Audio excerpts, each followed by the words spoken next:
नमस्ते विद्यार्थी मित्रों, उमा विद्या संकुलनी यूट्यूब चैनल में आप सबનું हार्दिक स्वागत है। छेल्ले આપણે ધોરણ 10 ની અંદર વિજ્ઞાન વિષયમાં આપણે કેમિસ્ટ્રીનું ચેપ્ટર આપણે પૂર્ણ કરેલ છે, જે આપણે એની અંદર જોયું હતું ચેપ્ટર નંબર 5 તત્વોનું આવર્તીય વર્ગીકરણ, મેન્ડેલિફનું આવર્ત કોષ્ટક, આધુનિક આવર્ત કોષ્ટક, રેડી। આ તમામ માહિતી જોયા બાદ આજે આપણે આપણા અભ્યાસક્રમનું છેલ્લું ચેપ્ટર અને બાયોલોજીમાં જે ચેપ્ટર છે છેલ્લું પ્રકરણ 9 આનુવંશિકતા અને ઉદ્વિકાસ, આ ચેપ્ટરનો આજે અભ્યાસ કરવાનો છે, રેડી। તો આપણા સિલેબસનું છેલ્લું ચેપ્ટર છે, તો જોઈએ કે આ ચેપ્ટર 9 આનુવંશિકતા અને ઉદ્વિકાસ જે ચેપ્ટર છે એની અંદર કેટલો અભ્યાસક્રમ રાખેલ છે, કેટલો અભ્યાસક્રમ કાઢી નાખેલ છે, આ વસ્તુ આપણે જોઈ લઈએ। તો સૌથી પહેલાં દરેક પ્રકરણની અંદર આપણે રાખેલ અભ્યાસક્રમમાં સૌથી પહેલાં આપણે પ્રસ્તાવના બધાય ચેપ્ટરની જોવાની જ હતી, રેડી। તો સૌથી પહેલાં મેં લખેલું છે પ્રસ્તાવના, ત્યારબાદ આ ચેપ્ટરની અંદર આપણે મુખ્ય મુદ્દો જોશું 9.2, જે પાઠ્યપુસ્તકના પેજ નંબર 143 ઉપર આપેલ છે, આનુવંશિકતા જે મુદ્દાનો ક્રમ છે 9.2। એની અંદર અમુક પેટા પ્રકાર આવે છે, એમાંનો પહેલો પેટા પ્રકાર છે 9.2.1 આનુવંશિક લક્ષણો। ત્યારબાદ બીજો પેટા પ્રકાર આવે છે 9.2.2 આનુવંશિક લક્ષણો માટેના નિયમો, મેન્ડલનું યોગદાન। ત્યારબાદ ત્રીજો મુદ્દો આવે છે 9.2.3 આ લક્ષણો પોતાની જાતે કેવી રીતે અભિવ્યક્ત થાય છે, આ છે ત્રીજો મુદ્દો। ત્યારબાદ ચોથો મુદ્દો આવે છે 9.2.4 લિંગ નિશ્ચયન, આ છે ચોથો મુદ્દો, રેડી। તો 9.2 ની અંદર ટોટલ 4 પેટા પ્રકાર આપણે સમજવાના છે, રેડી। જેટલા પણ પેટા પ્રકાર આપેલા છે એ બધાની આપણે ચર્ચા કરીશું।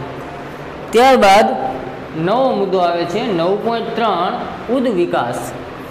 હવે ઉદ્વિકાસની અંદર પણ અમુક પેટા પ્રકાર આવેલા છે, તો પેટા પ્રકારની અંદર જોઈએ તો પહેલો પેટા પ્રકાર છે 9.3.1 એક દ્રષ્ટાંત એક ઉદાહરણ, આ છે પહેલો પેટા પ્રકાર। ત્યારબાદ બીજો પેટા પ્રકાર આવે છે 9.3.2 ઉપાર્જિત તેમજ આનુવંશિક લક્ષણો, આ પણ આપણે જોવાનું જ છે। ત્યારબાદ નવો કોઈ મુદ્દો નથી, તો આની અંદર આપણે જોયું કે ટોટલ 2 પેટા પ્રકાર આવ્યા 9.3 ની અંદર, તો આ 2 પેટા પ્રકારની આપણે ચર્ચા કરીશું। ત્યારબાદ નવો મુદ્દો 9.4 એ આપણા અભ્યાસક્રમમાં નથી, ડાયરેક્ટ 9.5 ઉદ્વિકાસ અને વર્ગીકરણ, આ મુદ્દો આપણે સમજવાનો છે કે જેની અંદર અમુક પેટા પ્રકાર આપેલા છે એની ચર્ચા કરી લઈએ। તો પહેલો પેટા પ્રકાર આવે છે 9.5.1 ઉદ્વિકાસીય સંબંધોને શોધવા, આ એનો પહેલો પેટા પ્રકાર છે। સ્ટાર્ટિંગમાં થોડુંક સમજાવે છે, પછી આ પેટા પ્રકાર આવે છે। પછીનો બીજો પેટા પ્રકાર છે 9.5.2 અશ્મિ જીવાશ્મો, રેડી। અશ્મિ અથવા તો જીવાશ્મો એ 9.5નો જ બીજો પેટા પ્રકાર છે। અને ત્રીજો પેટા પ્રકાર છે 9.5.3 ઉદ્વિકાસના તબક્કાઓ, આ ત્રીજો પેટા પ્રકાર છે। આટલો અભ્યાસક્રમ આપણા સિલેબસની અંદર છે। તો અહીંયા જે બોર્ડ ઉપર મેં મુદ્દાઓ લખેલા છે એ મુખ્ય મુદ્દાઓ જ ફક્ત દર્શાવેલા છે, એના પેટા પ્રકારની ચર્ચા અત્યારે આપણે કરી ચૂક્યા। હવે આપણે આગળનું જોઈએ, જે કાઢી નાખેલ છે અભ્યાસક્રમ, એની ચર્ચા કરીએ। તો કાઢી નાખેલ અભ્યાસક્રમમાં સૌથી પહેલાં જોઈએ તો પહેલેથી જોતા જઈએ, પેજ નંબર 142 ઉપર બાદ કરેલ અભ્યાસક્રમમાં સૌથી પહેલો મુદ્દો 9.1 આપણા ચેપ્ટરનો જે પહેલો મુખ્ય મુદ્દો છે પ્રજનન દરમિયાન ભિન્નતાઓનું સંચયન, આ મુદ્દો આપણા અભ્યાસક્રમમાંથી કાઢી નાખેલ છે, જેની અંદર કોઈ પેટા પ્રકાર આવતા નથી. રેડી. ત્યારબાદ 9.4, 9.2 અને 9.3 આપણા અભ્યાસક્રમમાં તો છે જ, તો ડાયરેક્ટ 9.4 ઉપર આવી જઈએ. પેજ નંબર 150 ઉપર જાતિ નિર્માણ, જેના કોઈ પેટા પ્રકાર છે નહીં, સળંગ એક આખો મુદ્દો છે જે આપણા અભ્યાસક્રમમાં રાખેલ નથી. ત્યારબાદ છેલ્લો મુદ્દો 9.6, જે પેજ નંબર 156 ઉપર ઉદ્વિકાસને પ્રગતિને સમાન ન ગણવું જોઈએ. રેડી. આ 9.6 મુદ્દો છે, જેની અંદર પેટા પ્રકાર આપેલા છે. 9.6.1 માનવ ઉદ્વિકાસ એક જ પેટા પ્રકાર છે જે આપણા અભ્યાસક્રમમાં રાખેલ નથી. તો અહીંયા તમે બોર્ડ ઉપર જે મુદ્દાઓ લખેલા છે એ પ્રમાણે ટીક કરી નાખવાના. મુખ્ય મુદ્દો 9.2, 9.3 અને 9.5 આખે આખા આપણા અભ્યાસક્રમમાં છે. અને બાદ કરેલ અભ્યાસક્રમની વાત કરીએ તો 9.1, 9.4 અને 9.6 આપણા અભ્યાસક્રમમાંથી કાઢી નાખેલ છે. તો આ તમે પાઠ્યપુસ્તકની અંદર ટીક કરી લેવાનું. તો હવે આપણે ચેપ્ટરની વાત કરતા જઈએ. પહેલેથી જોઈએ. સૌથી પહેલાં આનુવંશિકતા અને ઉદ્વિકાસ. આનુવંશિકતા એટલે કે વંશ પરંપરાગત જે આપણા બાળકો જે જન્મે છે, કોઈ પણ સજીવના બાળકનું જન્મ થાય છે, રેડી, એને આનુવંશિકતા કહેવાય. કે ઉત્તરોત્તર પેઢી દર પેઢી જે લક્ષણો જોવા મળે છે, રેડી, એ આપણને શું દર્શાવે છે? આનુવંશિકતા. અને એનો ઉદ્વિકાસ, એનામાં શું વિકાસ જોવા મળે છે? પિતૃકોષમાંથી જે લક્ષણો સંતતિમાં આવે છે, રેડી, એ લક્ષણો કેવા જોવા મળે છે? પિતૃકોષ એટલે કે માતા અને પિતા, નર અને માદા, જે સમજો એ, રેડી, એ પિતૃકોષ કહેશું. એમાં બંનેના જનીન કોષો આવી ગયા. રેડી. આ પિતૃકોષમાંથી 9 બાળક જે જન્મે છે એને આપણે સંતતિ કીધું હતું આગળના ચેપ્ટરમાં. રેડી. તો સંતતિમાં કેવો વિકાસ જોવા મળે છે, શું ભિન્નતા જોવા મળે છે, એનામાં લક્ષણો ક્યાં એના પિતૃકોષના જોવા મળે છે, એની ચર્ચા આ ચેપ્ટરની અંદર આપણે જોશું. રેડી. તો સૌથી પહેલાં પ્રસ્તાવનાથી જોતા જઈએ. આપણે જોયું કે પ્રજનન ક્રિયાઓ દ્વારા નવા સજીવ ઉત્પન્ન થાય છે. અગાઉના ચેપ્ટરમાં આપણે આ શીખી ગયા કે કોઈ પણ સજીવની ઉત્પત્તિ કેવી રીતે થાય છે? તો કે પ્રજનનની ક્રિયા દ્વારા, જે પિતૃને સમાન હોય છે. પિતૃના જે કોષો છે એની અંદરથી સંતતિમાં આવતા હોય છે. રેડી. પરંતુ તેઓ કેટલીક ભિન્નતા ધરાવતા હોય છે. બધા લક્ષણો પિતૃકોષના હોતા નથી, પરંતુ એના જેવા હોય છે અને એનામાં પણ ભિન્નતા જોવા મળે છે. આપણે એ પણ ચર્ચા કરી છે કે અલિંગી પ્રજનનમાં પણ કેટલીક ભિન્નતાઓ કેવી રીતે ઉત્પન્ન થાય છે. અલિંગી પ્રજનન એટલે કે વનસ્પતિમાં જે પુષ્પ છે, ફળ છે, રેડી, એની અંદર અલિંગી પ્રજનન જોવા મળે, જે આપણે આગળના ચેપ્ટરમાં શીખ્યા નથી. રેડી. તો અલિંગી પ્રજનન એટલે કે કોઈ પણ ના સંપર્કમાં આવ્યા વગર જે પ્રજનનની ક્રિયા થાય છે, હવા દ્વારા, પાણી દ્વારા, કોઈ કીટકો દ્વારા, એક પુષ્પ ઉપરથી પરાગરજને બીજા પુષ્પ ઉપર લઈ જાય, એને અલિંગી પ્રજનન કહેવાય. તો એની અંદર પણ આપણને ભિન્નતાઓ જોવા મળે છે અને કેવી રીતે ઉત્પન્ન થાય છે એ આગળના ચેપ્ટરમાં આવી ગયેલ છે. ઘણી સંખ્યામાં સફળ ભિન્નતાઓ લિંગી પ્રજનન દ્વારા જ પ્રાપ્ત થાય છે. જે સફળ ભિન્નતા જોવા મળે છે કે બધામાં સરખી ભિન્નતા જોવા મળે છે, એ લિંગી પ્રજનન દ્વારા જ પ્રાપ્ત થાય છે. અલિંગી પ્રજનન દ્વારા પ્રાપ્ત થતું નથી. જો આપણે શેરડીના ખેતરનું અવલોકન કરીએ તો આપણને વ્યક્તિગત વનસ્પતિઓમાં ખૂબ ઓછી ભિન્નતા જોવા મળે છે. કોઈ શેરડીનું ખેતર છે તો એની અંદર જે શેરડી ઉગેલી હોય એ બધાની તમે અવલોકન કરશો તો એની અંદર તમને ભિન્નતા છે એ તમને ઓછી જોવા મળશે. માનવ તેમજ મોટાભાગના પ્રાણીઓ જે લિંગી પ્રજનન દ્વારા ઉત્પન્ન થાય છે, આમાં વ્યક્તિગત સ્તરે અનેક ભિન્નતાઓ દૃશ્યમાન બને છે. માનવ તેમજ બીજા કોઈ પણ પ્રાણી હોય કે જે લિંગી પ્રજનન દ્વારા સંતતિનું નિર્માણ કરે છે, રેડી? તો એનામાં જે ભિન્નતા જોવા મળે છે એ તરત જ તમને દ્રશ્યમાન થશે, તરત જ તમને એ ભિન્નતા દેખાશે. દરેક વ્યક્તિ બીજા વ્યક્તિથી આપણને જુદો પડતો જણાય છે, રેડી? નહીં તો જો ભિન્નતા આપણને ઓછી જોવા મળે તો લગભગ બધા વ્યક્તિ આપણને સરખા જોવા મળે. એટલા માટે આપણે કહી શકીએ કે લિંગી પ્રજનનમાં ભિન્નતાનો દર થોડોક વધુ છે. આ પ્રકરણમાં આપણે તે ક્રિયાવિધિનો અભ્યાસ કરીશું જેના કારણે ભિન્નતાઓ ઉત્પન્ન થાય છે અને આનુવંશિક બને છે. આની અંદર આપણે એવી ક્રિયાવિધિ શીખવાની છે કે જેના દ્વારા આ ભિન્નતાનું નિર્માણ થાય છે, રેડી? અને આનુવંશિક બને છે, એટલે કે વંશ પરંપરાગત આ ક્રિયા જોવા મળે છે. ભિન્નતાનો સંચય લાંબા સમય સુધી થનારી અનુવર્તી અસરને અભ્યાસ અત્યંત રોચક છે. આ ભિન્નતાનો જે સંચય લાંબા સમય સુધી જે ભિન્નતા જોવા મળે છે પેઢી દર પેઢી, રેડી? એનો અભ્યાસ જે છે એ અત્યંત રોચક છે, એ જાણવા જેવો એક અભ્યાસ છે જે આપણે આ ચેપ્ટરની અંદર જોવાનું છે. અને ઉદ વિકાસમાં આપણે તેનો અભ્યાસ કરીશું. ઉદ વિકાસમાં પણ આપણે અભ્યાસ કરવાનો છે. તો જોઈએ, સૌથી પહેલો પેટા પ્રકાર જે આવે છે 9.1 પ્રજનન દરમિયાન ભિન્નતાઓનું સંચય, આ આપણા અભ્યાસક્રમમાં રાખેલ નથી, રેડી? ડાયરેક્ટ આપણે મુદ્દા નંબર 9.2 જોવાનું છે. આનુવંશિકતા. આનુવંશિકતા કેને કહેવાય, શું છે સમજીએ. તો એના માટે વાત કરે છે આનુવંશિકતા માટે. પ્રજનન ક્રિયાનું સૌથી મહત્ત્વપૂર્ણ પરિણામ નવી સંતતિના સજીવોની સમાન ડિઝાઇન કે બંધારણ હોવું તે છે. પ્રજનનની ક્રિયા માટે મુખ્ય મહત્ત્વપૂર્ણ પરિણામ શું કહી શકાય? તો કે જે નવી સંતતિ ઉત્પન્ન થવાની છે એનામાં કંઈક સમાનતા હોવી જોઈએ. આ એનું મહત્ત્વનું કાર્ય છે.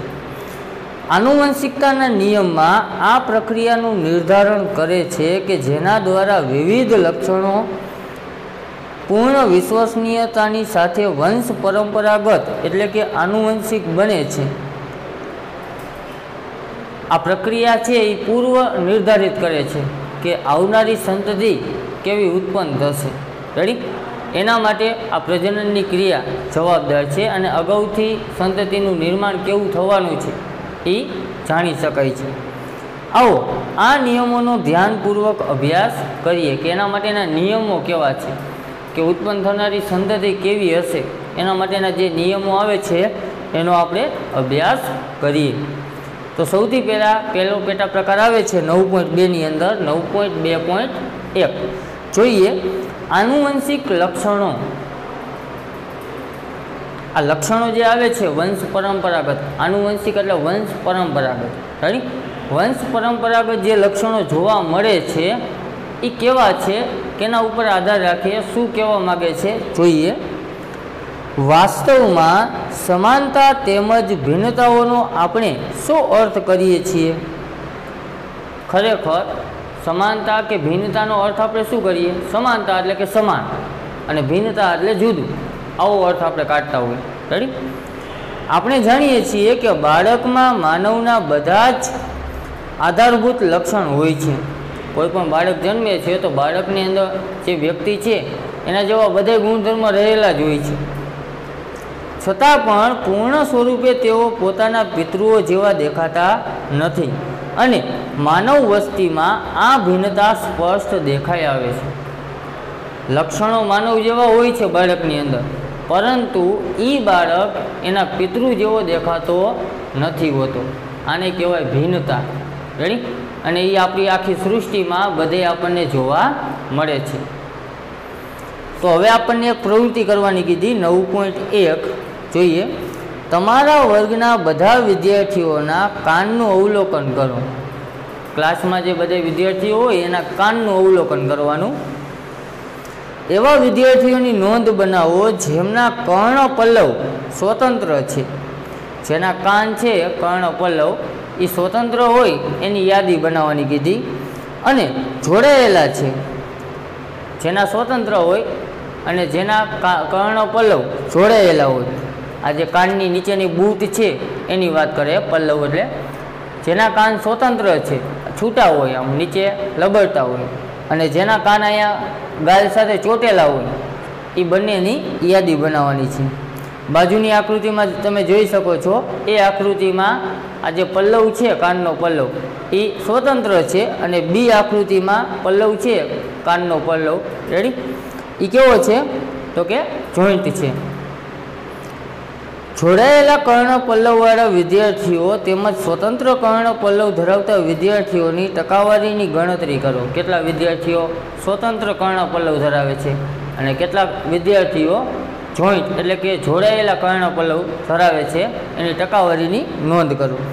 પ્રત્યેક વિદ્યાર્થીના કર્ણ પલ્લવના પ્રકારને તેમના પિતૃની સાથે મળીને જુઓ. પછી એના પિતૃ એટલે કે એના માતા પિતાને મળવાનું અને એના પણ કાન છે એનો કર્ણ પલ્લવ જોવાનો, કે વિદ્યાર્થીને જે કાન સ્વતંત્ર છે એવો જ એના પિતૃમાં જોવા મળે છે, જોવાનું. આ અવલોકનના આધારે કર્ણ પલ્લવ વંશાવલી કે આનુવંશિકતાના સંભવિત નિયમની સમજૂતી આપો. હવે એ અવલોકન કર્યા પછી તમારે આનુવંશિકતા વિશે કહેવાનું છે, એનો નિયમ સમજાવવાનો છે કે એના પિતૃમાંથી એની જે સંતતિ એટલે કે એનું જે બાળક છે એનામાં કાંઈ આનુવંશિકતા આવી કે ન આવી. રેડી, કે પિતામાં કાન છે એ સ્વતંત્ર હતો તો એના બાળકમાં પણ એ કર્ણ પલ્લવ સ્વતંત્ર છે, તો એ પ્રમાણે આપણે કહેવાનું આવી ટકાવારી કાઢીને.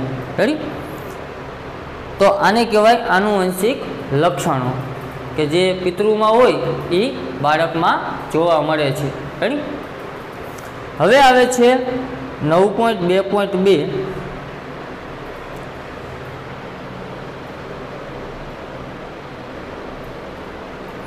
અહીંયા જો આકૃતિની નીચે થોડુંક વિધાન લખેલું છે, હું વાંચું છું.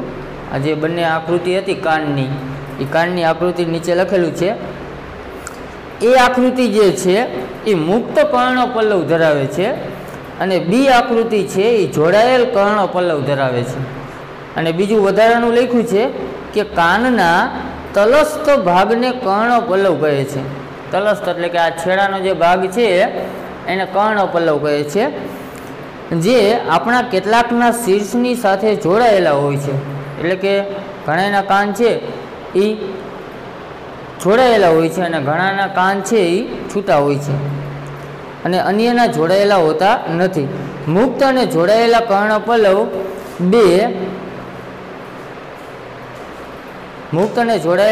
પલ્લવ બે વિવિધતા માનવ વસ્તીમાં જોવા મળે છે. આ પ્રકારના બે પ્રકારના કાન માનવ વસ્તીમાં જોવા મળે છે. તો હવે 9.2.2 નવો મુદ્દો આવે છે, આનુવંશિક લક્ષણો માટેનો નિયમો. એમાં મેન્ડલનું યોગદાન જોઈએ. આનુવંશિક લક્ષણો માટેના જે નિયમો છે એમાં મેન્ડલે યોગદાન આપેલું છે. એ નિયમો કોને આપેલા છે? મેન્ડલે. તો જોઈએ શું કહે છે.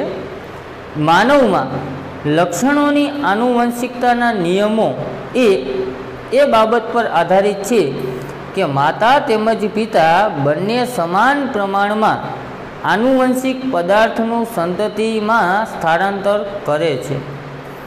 આ કેના ઉપર આધાર રાખે એના સંતતિમાં જે લક્ષણો આવશે? તો કે માતા અને પિતા એ બંનેમાંથી જે પદાર્થ નીકળે છે એ બંનેનું યોગ્ય પ્રમાણમાં મિશ્રણ થયેલું હોવું જોઈએ. રેડી, તો એ બાળકમાં સરખા પ્રમાણમાં લક્ષણો જોવા મળે. તેનો અર્થ એ છે કે પ્રત્યેક લક્ષણ પિતા અને માતાના ડીએનએથી પ્રભાવિત હોઈ શકે છે. બાળકમાં જે લક્ષણો જોવા મળે છે એ ખરેખર કેના ઉપર આધાર રાખે છે? માતા અને પિતાના ડીએનએ પર. આમ પ્રત્યેક લક્ષણ માટે પ્રત્યેક સંતતિમાં બે વિકલ્પ હોય છે. પ્રત્યેક બાળકનું લક્ષણ કેના જેવું હોય છે? તો કે એના માટે બે વિકલ્પ, કારણ કે માતા અને પિતા બે વ્યક્તિ છે, તો બંનેમાંથી કેના ડીએનએ બાળકમાં આવશે એ કહી શકાય નહીં. રેડી, એના માટેના નિયમો આપેલા છે મેન્ડલે, આગળ આપણે જોશું. તો બે વિકલ્પ છે બાળક માટે. તો પછી સંતાન કે સંતતિમાં કયું લક્ષણ જોવા મળે છે? આવો આપણને પ્રશ્ન થાય કે એના પાસે બે વિકલ્પ છે માતા અને પિતાના DNA મેળવવા માટે, તો એ પૈકી એ બંને પૈકી કયા લક્ષણો એનામાં જોવા મળશે? મેન્ડલ નામના વૈજ્ઞાનિકે આ પ્રકારના આનુવંશિકતાના કેટલાક મુખ્ય નિયમો પ્રસ્તુત કર્યા હતા. તેમના પ્રયોગો વિશે જાણવું અત્યંત રોચક છે કે જે તેમણે લગભગ શતાબ્દીથી પણ પહેલાં કર્યા હતા. 100 વર્ષ પહેલાં આ નિયમો મેન્ડલે આપેલા છે. હવે જુઓ, એ મેન્ડલ વિશે જાણકારી પાછળ આપેલી છે કે કોણ હતા, શું છે. ગ્રેગર જોહન મેન્ડલ, આ એનું આખું નામ છે. મેન્ડલે પ્રાથમિક શિક્ષણ એક ગિરજાઘર કે દેવળમાં લીધું હતું. ગિરજાઘર કે દેવળમાં લીધું હતું શિક્ષણ, અને તેઓ વિજ્ઞાન તેમજ ગણિતના અભ્યાસ માટે વિયેનના વિશ્વવિદ્યાલય ગયા હતા. અધ્યાપનના સર્ટિફિકેટની પરીક્ષામાંની નિષ્ફળતા તેમની વૈજ્ઞાનિક શોધની પ્રવૃત્તિને દબાવી શક્યા નહીં. એ જે ભણતા હતા એ પરીક્ષામાં એ નિષ્ફળ ગયા હતા, અને એને વૈજ્ઞાનિકની શોધની જે પ્રવૃત્તિ કરવાની ઈચ્છા હતી એ ઈચ્છાને એ આ પરીક્ષા દબાવી શકી ન હતી. તેઓ તેમના દેવળમાં પાછા ફર્યા અને વટાણા પર પ્રયોગ કરવાનો પ્રારંભ કર્યો. એને સૌથી પહેલાં કેના ઉપર પ્રયોગ કર્યો? વટાણા ઉપર. તેમના પહેલાં ઘણા વૈજ્ઞાનિકોએ વટાણા તેમજ અન્ય સજીવો પર આનુવંશિક લક્ષણનો અભ્યાસ કર્યો હતો. આ મેન્ડલ પહેલાં ઘણા બધા વૈજ્ઞાનિકોએ વટાણા ઉપર ને બીજા ઘણા બધા સજીવો ઉપર પ્રયોગ તો કરી જ ચૂક્યા હતા, છતાં પણ મેન્ડલે વટાણા ઉપર બીજી વખત પ્રયોગ કરવાનું ચાલુ કર્યું. પરંતુ મેન્ડલે પોતાના વિજ્ઞાન તેમજ ગણિતીય જ્ઞાનને સંમિશ્રિત કર્યું. તેઓ પહેલાં વૈજ્ઞાનિક હતા જેમણે પ્રત્યેક પેઢીના એક છોડ દ્વારા અભિવ્યક્ત લક્ષણોની નોંધ રાખી હતી અને તેમની ગણતરી કરી હતી, જેનાથી તેમને આનુવંશિકતાના નિયમોને મેળવવામાં મદદ મળી હતી. આ પ્રકરણમાં મુખ્યત્વે આપણે ચર્ચા કરેલી છે. મેન્ડલે વિજ્ઞાન અને ગણિત બંનેનું સંયોજન કરીને વટાણાના છોડ ઉપર પ્રયોગ કર્યો અને આનુવંશિકતા વિશે ઘણા બધા નિયમો આપ્યા છે. તો જોઈએ મેન્ડલે વટાણાના છોડ ઉપર શું પ્રયોગ કર્યો, જોતા જઈએ. મેન્ડલે વટાણાના છોડના અનેક વિરોધાભાસી લક્ષણોનો અભ્યાસ કર્યો કે જે સ્થૂળ સ્વરૂપે દેખાઈ આવે છે. મેન્ડલ છે એને વટાણાના છોડ ઉપર પ્રયોગ કર્યો જે સ્થૂળ અવસ્થામાં, એટલે કે એક જગ્યાએ રહીને છોડો ઉગતો જ હોય છે, એના ઉપર પ્રયોગ કર્યો. ઉદાહરણ તરીકે ગોળાકાર બીજ, ખરબચડા બીજ, ઊંચો છોડ, નીચો છોડ, સફેદ પુષ્પ, જાંબલી પુષ્પ વગેરે. મેન્ડલે વટાણાના છોડની અંદર આ બધા ઉપર પ્રયોગ કર્યો. ગોળાકાર બીજ ઉપર, ખરબચડા બીજ ઉપર, ઊંચા છોડ ઉપર, નીચા છોડ ઉપર, સફેદ પુષ્પ આવતા હોય, જાંબલી પુષ્પ આવતા હોય, બધા ઉપર એને પ્રયોગ કરી ચકાઈશું. તેમને ભિન્ન લક્ષણોવાળા વટાણાના છોડને લીધા. જે છોડ કંઈક ભિન્ન લક્ષણો ધરાવતું હતું એવો એને એક વટાણાનો છોડ પસંદ કર્યો, જેમ કે ઊંચો છોડ અને નીચો છોડ, બે અલગ અલગ છોડ, એક ઊંચો છોડ એક નીચો છોડ, બંનેમાં કંઈક ભિન્ન લક્ષણો છે. તેનાથી પ્રાપ્ત બાળ પેઢીમાં ઊંચા તેમજ નીચા છોડની ટકાવારીની ગણતરી કરી. એ બંને છોડો દ્વારા જે બાળ છોડ નવો ઉત્પન્ન થવાનો હતો વટાણાનો છોડ, એની ટકાવારી જોઈ, એના લક્ષણો કેના જેવા આવ્યા, રેડી, ઊંચા છોડ જેવા આવ્યા, નીચા છોડ જેવા આવ્યા, એની ટકાવારીની એને જોયું, એને અવલોકન કર્યું. પછી એને કીધું કે પ્રથમ બાળ પેઢી અથવા F1 પેઢીમાં કોઈપણ છોડ મધ્યમ ઊંચાઈના ન હતા. એટલે કે બાજુની આકૃતિમાં તમે જોઈ શકો છો F1 બધું આપેલું છે, F2, રેડી. તેમાં શું કીધું કે પ્રથમ બાળ પેઢી અથવા F1 પેઢીમાં કોઈપણ છોડ મધ્યમ ઊંચાઈના ન હતા, સમાન ઊંચાઈના લીધેલા હતા. બધા જ છોડ ઊંચા હતા. આનો અર્થ એ થાય કે બે લક્ષણોમાંથી માત્ર એક જ પિતૃ લક્ષણ જોવા મળે છે. મેન્ડલે સૌથી પહેલાં વટાણાના છોડ કેવા પસંદ કર્યા? ભિન્ન લક્ષણવાળા, એક ઊંચો છોડ, એક નીચો છોડ. એનામાંથી જે બાળ જે છોડ ઉત્પન્ન થયા વટાણાના, નાના નાના બીજા છોડ, એનો વિકાસ થયો. તો એકય છોડ નાનો જોવા મળ્યો નહીં, બધાય છોડ મોટા જ થયા. જે ઓલા મોટો છોડ હતો એના જેવા જ લક્ષણો આવ્યા. ઘણી આ બંને લક્ષણોની મિશ્ર અસર પણ જોવા મળતી નથી. એમાં બંનેના લક્ષણો મિશ્ર થયેલા જોવા મળ્યા નહીં. તો હવે પછીનો પ્રશ્ન એ થાય કે શું F1 પેઢીના બધા જ છોડ પોતાના પિતૃની જેમ ઊંચા છોડ પૂર્ણ રીતે સમાન હતા? તો પ્રશ્ન એવો થાય કે જે આ F1 પેલો છોડ હતો, જે નાનો છોડ, ઘણી એના જેવા લક્ષણો શું હોઈ શકે? મેન્ડલના પ્રયોગમાં બે પ્રકારના પિતૃક લક્ષણો ધરાવતા છોડ તેમજ F1 પેઢીના બધા જ છોડ સ્વપરાગનયન દ્વારા ઉગાડવામાં આવ્યા હતા. જે પહેલો છોડ હતો F1 એ સ્વપરાગનયન એટલે કે પોતાનો પરાગરજ દ્વારા બીજા છોડની ઉત્પત્તિ કરવામાં આવી હતી. પિતૃક પેઢીના છોડથી પ્રાપ્ત બધી સંતતિ પણ ઊંચા છોડની હતી. જે નવા છોડ બન્યા હતા એ બધા ઊંચા છોડના જ સંતતિ હતા. એના પિતૃકોષ કોણ હતા? જે ઊંચો છોડ હતા એ જ. પરંતુ F1 પેઢીના ઊંચા છોડની બીજી પેઢી એટલે કે F2 પેઢીના બધા જ છોડ ઊંચા હોતા નથી. અહીંયા આકૃતિમાં તમે જોઈ શકો છો કે આ બંને છોડ જે નાનો અને મોટો, તો એના દ્વારા જે નવા ઉત્પન્ન થયેલા છોડ એ બધાની ઊંચાઈ કેવી હતી? સમાન હતી. વળી બીજા ઊંચા બે છોડ લીધા, તો બંને ઊંચા છોડમાંથી જે નવા છોડ ઉગ્યા એ કેવા ઉગ્યા? તો કે અમુક મોટા છે, અમુક નાના છે. રેડી? તો આવું એને જોવા મળ્યું. પરંતુ F1 પેઢીના ઊંચા છોડની બીજી પેઢી એટલે કે F2 પેઢીના બધા છોડ ઊંચા હોતા નથી. એની જે બીજી પેઢી હતી, પહેલાં બે છોડવા લીધા, એક ઊંચો અને એક નાનો, એના દ્વારા સમાન ઊંચાઈ ધરાવતા બધે છોડો ઉત્પન્ન થયા. પછી સમાન જે છોડો ઉત્પન્ન થયા એના આવનારી પેઢી, એના પછીની પેઢી એટલે કે બધાય સમાન છોડવા ઊંચાઈ સમાન લીધી હવે, અને એના દ્વારા નવી સંતતિની ઉત્પત્તિ કરી એટલે કે નવા છોડો ઉત્પન્ન કર્યા. તો એમાં વળી પાછું સરખું જોવા મળ્યું નહીં, કે બધાની ઊંચાઈ સમાન છે એવું જોવા મળ્યું નહીં. એટલે કે તેમાંના 1/4 સંતતિ એટલે કે 4 છોડવામાંથી એક છોડવો નીચા છોડની હતી. ચોથો ભાગ નીચા છોડ એવું દર્શાવતું હતું. નીચે 4 છોડવામાં એક છોડવો જો નીચો છે. રેડી? આ દર્શાવે છે કે F1 પેઢીના છોડ દ્વારા ઊંચા તેમજ નીચાપણા બંને લક્ષણનું વહન થયું હતું.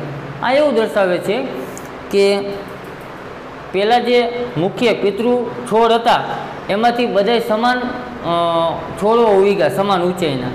હવે સમાન ઊંચાઈના જે છોડવા લીધા એમાંથી જે નવા છોડવા ઉત્પન્ન થયા એ સમાન ઉત્પન્ન થયા નહીં, પરંતુ માત્ર ઊંચાઈપણાનું લક્ષણ જ વ્યક્ત કે અભિવ્યક્ત થઈ શકતું હતું. આમ લિંગી પ્રજનન કે પરફલન દ્વારા ઉત્પન્ન થનારા સજીવોમાં કોઈપણ લક્ષણની બે પ્રતિકૃતિઓ કે બે કારકો હોય છે જે આનુવંશિકતામાં વહન પામે છે. લિંગી પ્રજનનની અંદર બે કારકો હોય પિતૃકોષના, રેડી? માતાના અને પિતાના. આ બંનેના લક્ષણો બાળકમાં આવતા હોય છે અને એ લક્ષણો એના પછીની પેઢીમાં આવતા હોય છે. રેડી? વારસાગત એમનો મળ્યા રાખતા હોય છે. આ બંને એક સમાન હોઈ શકે છે અથવા બંને ભિન્ન હોઈ શકે છે. કા લક્ષણો બે સમાન હોઈ શકે, કા લક્ષણો જુદા હોઈ શકે છે. લક્ષણો સમાન પહેલાં આવે પછી એના પછીની આવનારી પેઢીમાં લક્ષણો વળી જુદા પણ થઈ શકે. આ જેમ વટાણાના છોડમાં થયું એ રીતે, જે તેમના પિતૃઓ પર નિર્ભર કરે છે.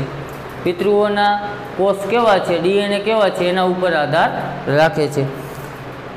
આ પરિકલ્પનાને આધારે આનુવંશિકતાની એક રીત આકૃતિ 9.3માં દર્શાવેલ છે. જે આપણે વટાણાના છોડનું અત્યારે ઉદાહરણ જોયું હતું એ અહીંયા દર્શાવેલ છે. તો હવે આગળ પ્રવૃત્તિ 9.2 આવે છે. તો આપણે અભ્યાસક્રમ અત્યારે અહીંયા સુધી રાખીએ. આગળનું આપણે નેક્સ્ટ વિડીયોમાં જોશું.